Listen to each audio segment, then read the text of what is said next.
மீறுதல் என்னன்னா அநேகமாக நம்மளுக்குள்ள என்ன இருக்குது, கசப்பு இருக்கிறது, நம்மளுக்குள்ள அநேகமான பாவத்தினுடைய கரை இருக்கிறது. ஒவ்வொரு நாளும் என்ன பண்ணுறோம், இந்த வாயில் அநேகமான போய் பேசிட்டு இருக்கிறோம், தேவையில்லாத வார்த்தைகளை பேசிக்கொண்டிருக்கிறோம், தேவையில்லாத இடத்துக்கு கூட நம்ம போயிட்டு இருக்கோம்னு வச்சுக்கோங்க. நம்மளுடைய சமூகத்தினா ஆண்டவர் சமூகத்தில் வந்து என்ன பண்ணுமா, ஆண்டவர் சமூகத்தில் வந்து நம்ம ஆண்டவரே நம்முடைய ரத்தத்தினால் எங்களையும் அந்த பாவ கரைகளை நாங்கள் ஒவ்வொரு நாளும் கழுவோம். அடுத்து ரெண்டாவது, என் அக்கிரமம் நீங்க என்னை முற்றிலும் கழுவி என் பாவம் வரை என்னை சுத்திகரியும். என் அக்கிரமம், நமக்குள்ள அநேகமான அக்கிரமங்கள் நிறைய இருக்குது. அக்கிரமம் நம்ம சொல்ல வேண்டிய தேவையில்லை, எல்லாம் உங்களுக்கு தெரிஞ்சிருக்குது. நமக்குள்ள ஓரும் நம்ம பேசும்போதோ நடக்கும்போதோ நம்ம ஒவ்வொரு இடத்துல வேலை செய்யும் போதோ தேவையில்லாத இடத்துக்கு நம்ம போகும்போதோ ஒவ்வொரு காரியத்தில் நம்ம அந்த பரிசுத்தம்ன்றது நமக்குள்ள ஏன்னா இல்லை, அதுக்குள்ள நமக்குள்ள கம்மி இருக்குது. நம்ம ஏதோ பரிசுத்தமாக இருக்கணும் வாழணும்னு நினைக்கிறோம், ஆனால் நம்ம கையில் அதை வாழ முடியாது. அதனால நம்ம என்ன பண்ணணும், ஒவ்வொரு நாளும் ஆண்டவர் சமூகத்தை நம்ம அந்த அந்த ரத்தத்தினால நம்மளை கழுவிட்டே இருக்கணும் அவங்க. ஏன்னா இந்த உலகத்தில் வந்து வெளியே போனவே இந்த உலகமே ஃபர்ஸ்ட் ஃபுல்லாக என்ன சொல்றது, நம்ம பாவம் தான். இந்த பாவம்னா அந்த உலகம் தான் இது. அதனால நம்மளுக்குள்ள ஒவ்வொரு நாளும் என்ன இருக்கணும், பரிசுத்தம் இருக்கணும். அந்த பரிசுத்தம் இருந்தால் மட்டும்தான் நம்ம வாழ முடியும். பரிசுத்தம் இல்லாமல் இருந்தால் ஆண்டவர் வந்து நம்ம உள்ள அவர் வாசம் செய்ய முடியாது. ஏன்னா அவர் பரிசுத்தமாக இருக்கிறது போல நம்ம பரிசுத்தமாக இருக்கணும்ன்றது அவங்க விரும்புகிறாங்க. ஆனால் நம்ம கையில் என்ன முடியல, அந்த பரிசுத்தமாக இருக்க முடியல. அப்போ நம்ம என்ன பண்ணோம், ஆண்டவர் சமூகத்தை நம்ம ஒவ்வொரு நாளும் நம்ம கேட்க வேண்டியது வந்துருக்குது. ஆண்டவரே நம்ம நல்லதாக செய்யணும்னு போகிறோம், ஆனால் இங்கே தவறு நடந்துருது.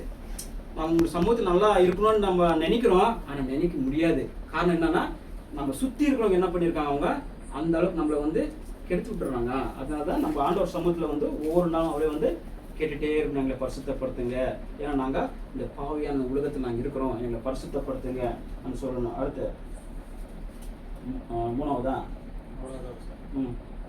என் மீறுதல்களை நான் அறிந்திருக்கிறேன், என் பாவம் எப்பொழுதும் எனக்கு முன்பாக இருக்கிறேன்.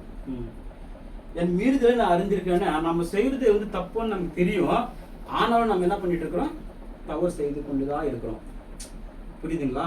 நம்ம தப்புன்னு தெரியும், ஆனாலும் முடியாது. அந்த டைம் நம்ம அந்த ஒழுங்கா நம்ம பரிசுத்தமா வாழ முடியல.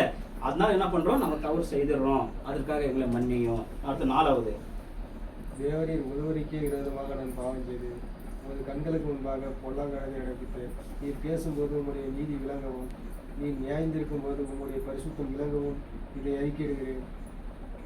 அப்போ நாலாவது வார்த்தை பாருங்க, உங்களுக்கு விரோதமாய் நம்ம என்ன பண்ணிட்டு இருக்கிறோம், பாவம் செய்து கொண்டிருக்கிறோம். ஆண்டவருக்கு விரோதமாக நம்ம என்ன பண்ணிட்டு இருக்கிறோம், பாவம் செய்து கொண்டிருக்கணும். నీకు కేవలము నీకే విరోధముగా నేను పాపము చేసి ఉన్నాను, నీ దృష్టి ఎదట.